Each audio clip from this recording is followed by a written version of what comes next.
Hi friends, అందరికీ నమస్తే. ఈరోజు సూజీ రవ్వ మినప్పిండితోటి బజ్జీలు వేస్తున్నా. 2 ఆనియన్స్ చాప్డ్ ఆనియన్స్ మినప్పిండిలో వేసుకొని, జీలకర్ర చిల్లీస్ వేసుకొని, ప్యాన్ పెట్టి ఆయిల్ హీట్ చేసుకొని అందులో చిన్న చిన్న బజ్జీలా వేసుకోవాలి. డైలీ తినే దోశ, ఇడ్లీ, ఉప్మాల కన్నా కూడా మైదాని అవాయిడ్ చేయాలనుకునే వాళ్ళు ఈ బజ్జీలు ట్రై చేయండి.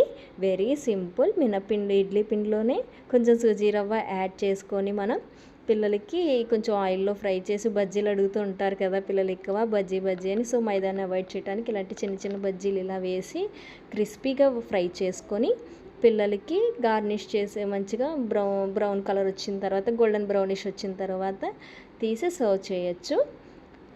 టిష్యూస్లో ఇవి డీప్ ఫ్రై అయిన తర్వాత టిష్యూస్లో వేసేసి ఒక ప్లేట్లో టిష్యూస్ వేసుకొని వాటిలోంచి తీసేసి సర్వ్ చేసుకోవటమే. And simple and very tasty బజ్జీలు రెడీ.